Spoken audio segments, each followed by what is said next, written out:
today. A disciple believes and obeys. If you have your message notes, you can write that in. A disciple believes and obeys Jesus during the miraculous and the mundane elements of life. What are some of the miraculous things that Jesus' disciples were able to physically see with their eyes?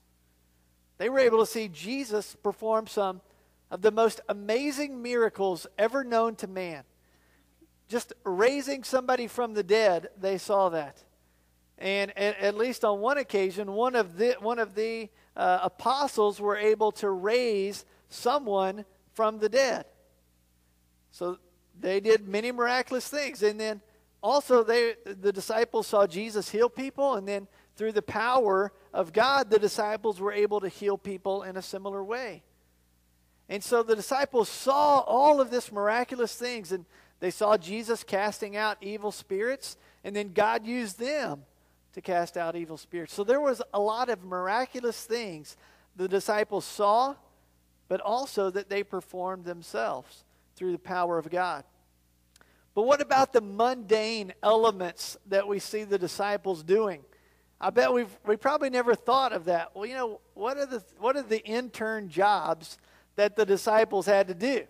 Because it wasn't always miraculous. And when it comes to us, we do see God's power and His Spirit move in many ways that can only be described as miraculous. But God is not always calling us to do miraculous things. A lot of what we do as Christians is just mundane things, kind of like going with your dad and working at his clinic on Sunday mornings at 6 o'clock. It's some mundane things that have to take place. But think about my situation with my father. At the time, I hated it. It was very mundane. Nobody liked it. But the people who dropped their animals off knew that on Sunday morning somebody was taking care of their pets.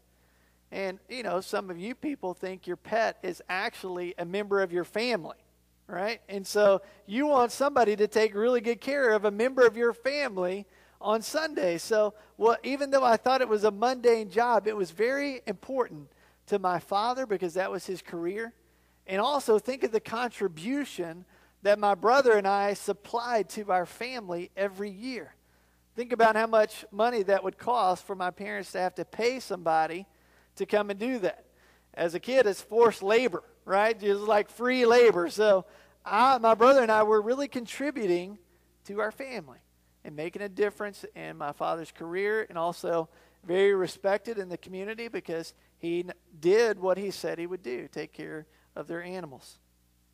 So in this story, we're going to take a look kind of at a different perspective. Maybe some of you have heard the story of Jesus feeding the 5,000, but let's look at it through the eyes of the disciples and what they had to do to allow Jesus, to really help Jesus perform this amazing miracle.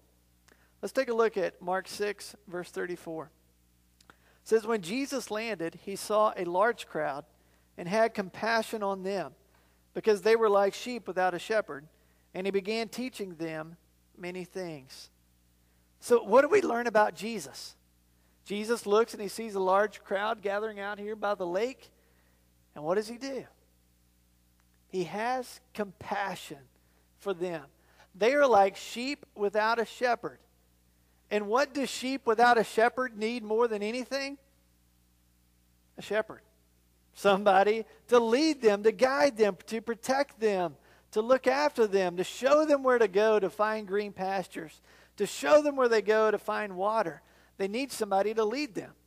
So the compassion of Jesus led him to do what? To teach them. What they needed more than anything was a teacher. Someone that would act like a shepherd. So let's stop there for just a moment. So for all of us here today, we look around and we're like, God, I have no direction for my life. Nothing. What am I supposed to do? I've got all of these bills, or I've got all of this coming up. I've got family that I'm struggling with. What do I do? Well, Jesus had compassion for the people, so the thing they needed more than anything was a shepherd to guide them and to instruct them. So if you're going through life saying, what should I do? Who should you go to? The shepherd, Jesus. So if you need direction in life, go to Jesus. Now let's keep reading. So because they were like sheep without a shepherd, so he began teaching them many things. Verse 35, by this time it was late in the day, so his disciples came to him.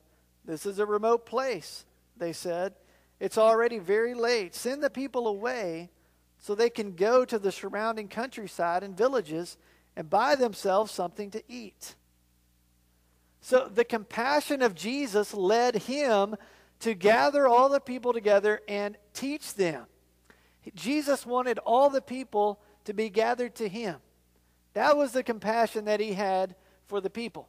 Now let's take a look at the compassion of the disciples. The disciples see this large crowd, and so they go to Jesus and say, look at this crowd.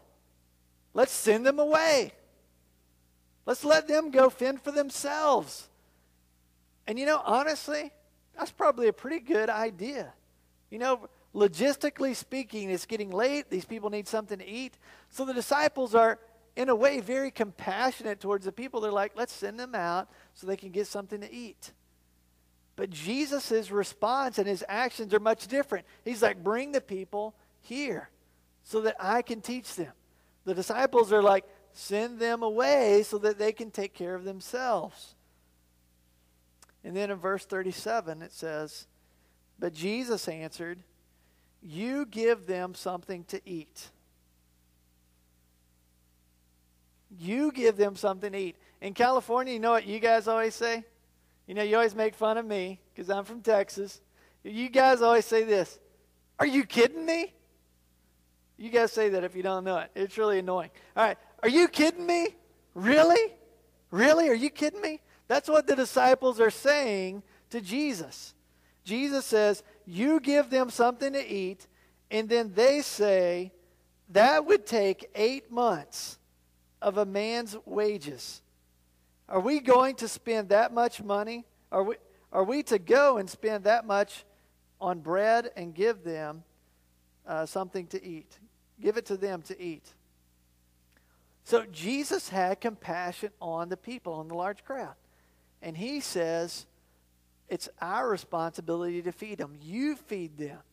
Don't let them go out to all the villages, but you go and you feed them. And so the very first mundane job that the disciples had was, Jesus says, you prepare them food, you feed them, or you go and buy them food yourself, you go and do that. So Jesus' first mundane job for the disciples were, hey, you go and you take care of them. You feed them. And so they come back and say, that would take 8 months of a man's wages. What if a person made $30,000? Let's say, I don't know what the statistics are, but let's say somebody earns $30,000. 8 months' wages would be about $20,000. So that's a pretty big meal that these guys are talking about. But if you skip on down to verse 44, how many people were at this meal? Remember I said there was a large crowd? It says in verse 44 that the number of men who had eaten was 5,000. So they didn't let the women and children eat, just the men.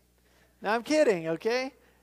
So most likely in their society, they took it to the man, and then the man distributed to his family. And so if a man had a wife, that doubles it. And if they have 2 kids and a dog, that really doubles it. So we're talking anywhere between 10 to 12 to 20,000 people who are in this large crowd.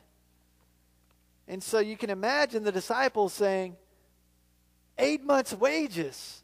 That's how much it would take just to feed this crowd some bread.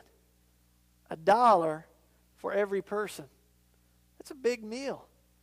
And so what Jesus is about to teach them and show them physically and miraculously, that this cannot be done by God.